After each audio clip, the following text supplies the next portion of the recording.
My name is Eric Worre, and for almost 30 years I've been an entrepreneur, struggling at times, but ultimately succeeding. As a best-selling author, speaker, and business owner, I've spent my entire career helping millions of people around the world to become entrepreneurs. And I believe strongly that there is, in fact, a better way when it comes to how we make a living. The career landscape has changed dramatically, and many are still working in a model that is completely out of date. What worked for previous generations isn't working as well for people today. In this film, we're going to explore 3 important questions. First, what's really going on in our working world today? Second, in this new economy, is it better to become an entrepreneur, or is it safer to work for someone else? And third, if a person decides to become an entrepreneur and start their own business, how can they do it without taking on massive risk?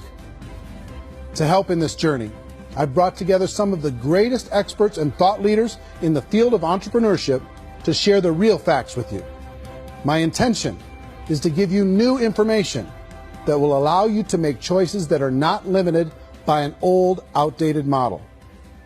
Let's start by understanding what's going on in our working world today.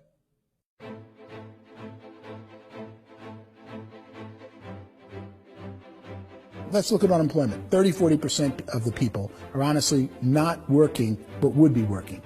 What our government does is if you haven't found a job in 6 months, we don't call you unemployed. We pretend you dropped out of the labor force. I've often said that unemployment, particularly structural unemployment, that's unemployment due to technological changes, is the first sign of economic growth.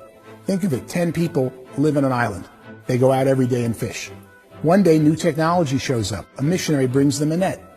Now, using the net, one pilots the boat, one throws the net. 2 fishermen can do all the work 10 used to. That's a 500% increase in productivity, 2 doing the work of 10, in one day. You don't have to learn a lot to learn how to throw a net instead of throw a fishing line. The island's got a big problem, 80% unemployment. But the island still has all the wealth of the fish because the 2 people produce as much fish as 10 did.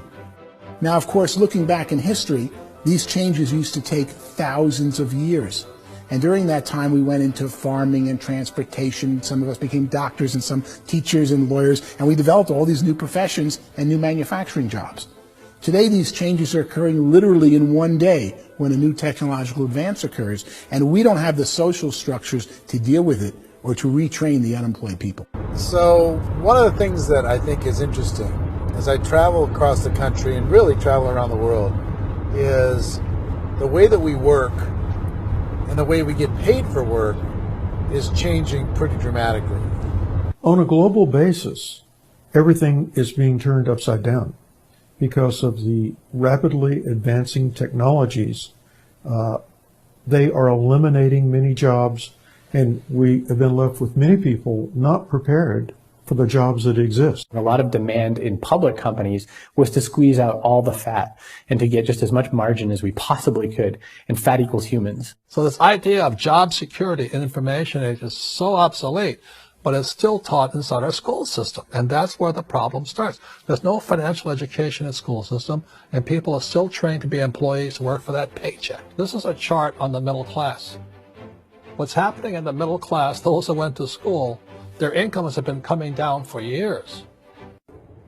I feel sorry for the person who dreads going to work, who is sick to their stomach on Monday morning, who hates their alarm clock, who gets a little glimmer of hope on a Wednesday because it's hump day and says, thank God it's Friday. And they live for those 2 days a week where they get to be themselves and they don't have to be around people they don't like, and they don't have to play the political game in the office, and they don't have to live this half life. The person that works 50 weeks a year just to be able to have the 2 weeks for vacation. And you know what happens to most of them nowadays? They don't have a vacation. They have a staycation. They have time off of work, but they don't get to go where they want to go. I feel sorry for that group of people because there's a better way. They just don't know it. The basis for their life is worry. I'm worried you know, maybe I'll get fired. I'm worried maybe my company will go out of business. I'm worried I can't keep spinning the plates on paying the bills. I'm worried about how do I send my kids to college. I'm worried, what if the transmission of my car breaks? That's, you know, 2 or 3, I can't fix it. People live in a sea of worry, and it eats at them. It's time to look in the mirror and say, it's not the economy, it's my economy. It's my little world of where I am. I need to improve. I'm not going to wait for the economy to come back, because frankly, the economy is doing great in this country. The average household income in the United States is approximately $50,000 a year, what they call the middle class. To reach the top 25% of income earners, you need to earn at least $90,000 a year. To reach the top 10% would be a household income of $140,000, the top 5%, $190,000, and to be in the top 1%, you'd need a combined household income of at least $380,000 a year.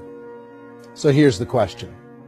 What do you think would give you the best chance to move up and get to the top 10%, the top 5%, the top 1% or beyond?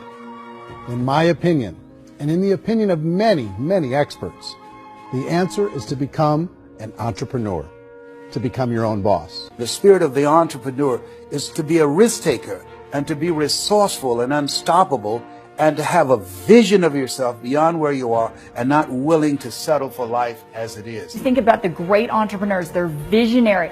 They have heart. They're willing to do today what others won't so they can do tomorrow what others can't. Personally, I don't think of the new economy, the old economy. I create my own economy. The entrepreneur's in control. I decide what the economy is going to be like. In the world of entrepreneurship, there are no limits. You can make as much as you want, depending on how much you want to work and how smart you are and how great a team you put together. There's no more lifetime rewarding business than being an entrepreneur. Why in America, where anyone could be anything, would people want to give up their freedom and become effectively a modern-day slave, told shut up and be here every morning at 7:30, leave at 5:30, and do what I tell you? And most people say, I'd love to be my own boss. 70% of Americans would love to be their own boss, according to recent polls. But they don't know how to get there. Because what are you going to do? One, you could buy an existing business. If somebody's selling an existing business, you have to ask why. Usually because it's probably hard. It's probably not making as much money as they hope. Two, they could buy a franchise. A little less risk, proven system, but it's expensive to be able to do that. Three, they could start something from scratch. And that's where a lot of people feel like, I don't have the chops to do it. I don't have the money. I don't have the product idea. I don't have the expertise. I don't have whatever it's going to take to be able to get there, and I can't risk my family to do it. So, fourth, they could become an investor. A lot of people in this town invest to try and figure out a way, but you got to be pretty smart with that game too, right? People that start their own business, they spend a lot of money, they spend a lot of time, a lot of effort to get things started. And the more you invest on the upfront, the harder you typically work at it.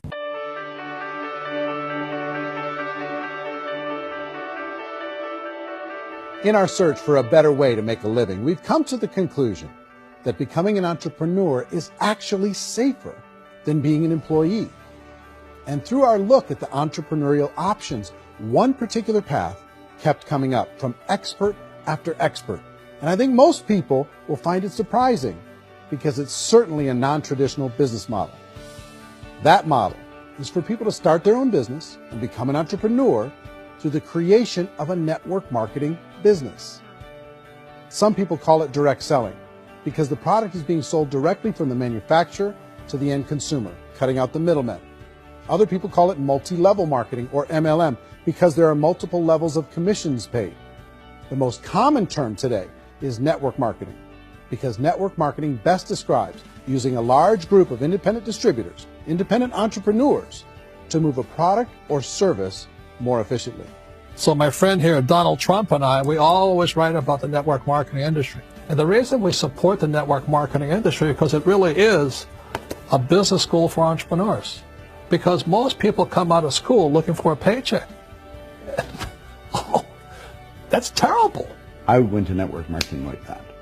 I think if it didn't exist, we should invent it. It is that good. I think direct selling is a great way to do business today. It's very easy to get into that industry, and you can be self-employed, be, in effect, an entrepreneur. A traditional company will spend up to 50% of their total revenue on marketing. Network marketing companies use a different approach. Instead of having all that extensive marketing expense, they utilize a network of independent distributors to do the marketing for them. Now, why do they do this? First, because word-of-mouth advertising is so much more effective today than traditional media advertising. Second, some products need to be explained or demonstrated, and an independent salesperson can do that more effectively than an ad campaign. Third, it's completely efficient. The company only pays for the marketing of their product if a sale happens and not before. Imagine if Amazon allowed you to become an independent distributor and paid out 40% of its revenue to that distributor group. All you had to do as a distributor was recommend a product, and if a person bought it on Amazon, Amazon would take care of all the logistics, and you'd get paid for bringing the customer.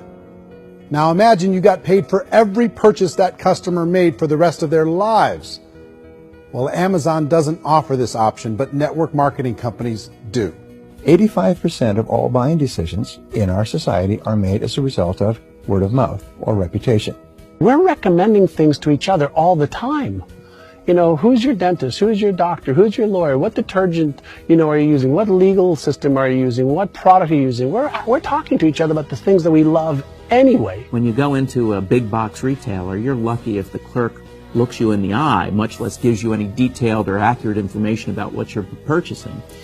So of course, this personal information, this education coming from a friend, a neighbor, a relative, or even a stranger, but one who has experience with the product is extraordinarily valuable. As a matter of fact, network marketing can educate consumers probably better than any other form of marketing. It certainly can do better than advertising, because advertising usually has a certain hype to it, and you can only get limited information. So, network marketing trumps advertising. The keys to network marketing is providing an opportunity for the masses to get involved, providing an opportunity for the average person who doesn't have the resources to start their own business. All of this so far is fairly straightforward, but network marketing offers another benefit, and it's this benefit that makes it so interesting for entrepreneurs. Network marketing allows a distributor to build their own network of other distributors and then compensates them on the sales created by that entire group. Direct selling is, at its base, very simple. It's the sale of a product or service to an individual on a face-to-face, one-on-one basis, just the way we're talking right now. But there's an important element as well, and that's the offering in conjunction with that sale of product, the offering of an opportunity for someone to make something of themselves.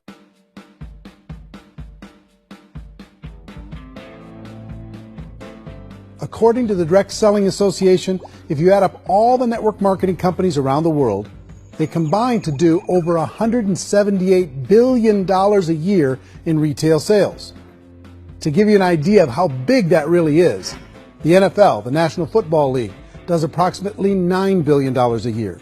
The music industry does a little more than $16 billion a year, and the movie industry does about $80 billion a year. Using a conservative average, network marketing companies pay their distributors about 40% of that $178 billion in the form of commissions, which adds up to more than $71 billion a year. That's almost $6 billion a month. It's almost $200 million in commissions every single day. So it's certainly working, and people are making serious money in network marketing. With the growth of the direct selling industry over the last 10, 15, 20 years, we've seen a broader understanding of the channel. We have seen more and more people getting involved in the business, so our penetration in the marketplace has increased, and thus the understanding in the marketplace of who we are has increased. And we've seen non-direct selling companies look at the direct selling model and say, something's going on there. People are making money, companies are being profitable, individuals are being motivated, product is being delivered to market.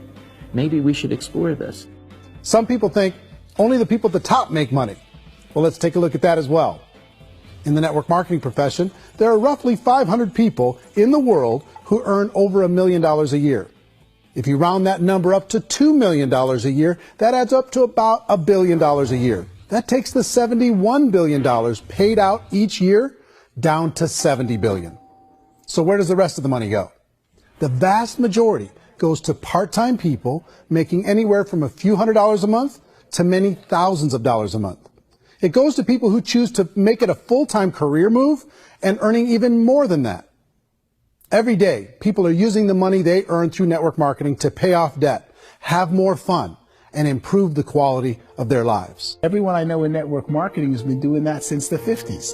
They go to work when they want to go to work. They stop working when they want to take time with their children to have a leisurely breakfast and discuss issues and drive them to school. They go back to work when they get home, wherever they're working out of. The biggest thing that I've seen is people that have become much happier in their life. MLM has probably made more millionaires of more people in more countries, and I've spoken to them in 67 countries, than any other single form of business, starting from nothing. If they have a choice between working a job for the next 10 years or working a network marketing business for the next 10 years, the result of working the network marketing business will be better.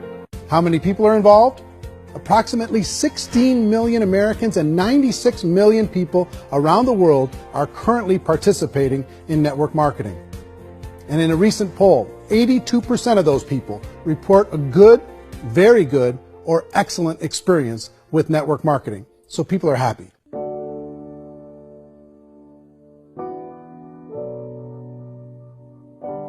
So I've taken a look at the network marketing profession and really tried to understand why so many people are confused as to the validity of this as a business. One is this pyramid shape.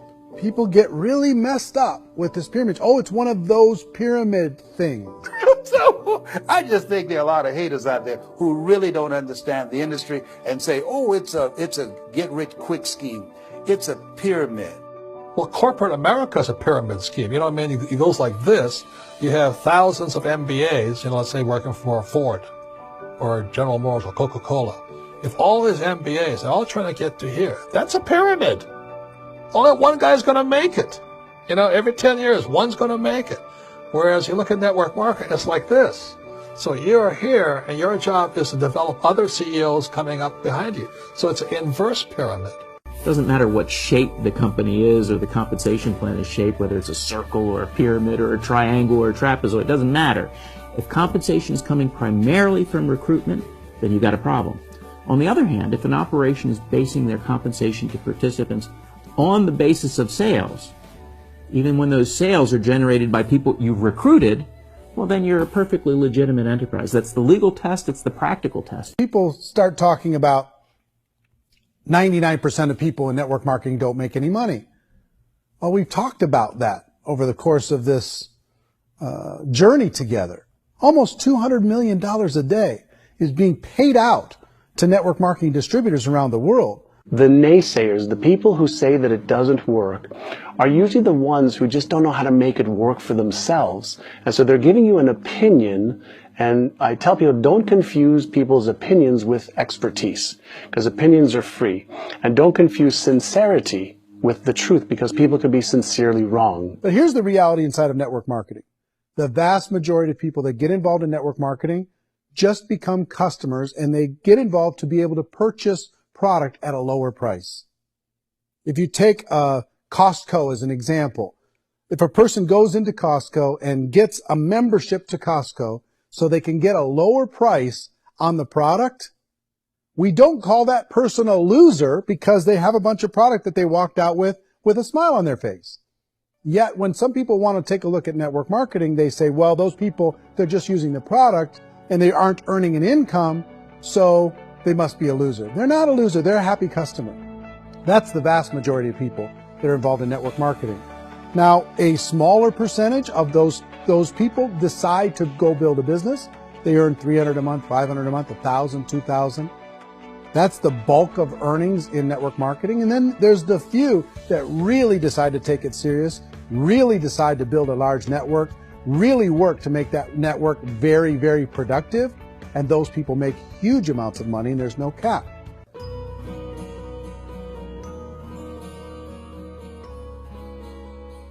It's light years better for people starting today than it was even 5 years ago. I think it's more widely accepted now, and people understand it is a business. It is being an entrepreneur. It is being a business owner. Our belief system is based upon our evaluation of something, and frequently if we reevaluate a situation, our belief about that situation will change. The industry has changed and it's grown up. It's totally transformed. You've got young people today that have grown up with social media, and they understand networks. They understand how people are connected through technology, and they understand how money flows through those networks. So when they see network marketing, they don't see it the way their parents saw it. It's like when they design a computer program, they design the program, then they run it, and then they go back through and they debug it. The MLM industry has been debugged. This is the day of being virtual, being able to run a business from your mobile phone. I mean, it's incredible. Companies are getting smarter. They're implementing more consumer protections. They're implementing more compliance training.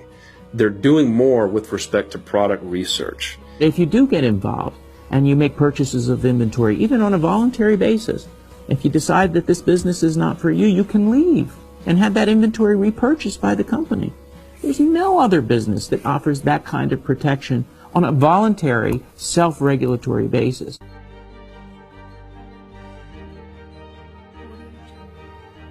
Life's too short to spend it living someone else's dream instead of your own. It's too short to spend it living at a fraction of your potential. Can being an entrepreneur be a challenge at times? Sure. But here's what you get in exchange. It can be yours. Something that you built, something that you created, something that you made happen. This balloon represents your dream. It represents entrepreneurship. My wish for all of you is that you would reach out and grab it. The choice is up to you.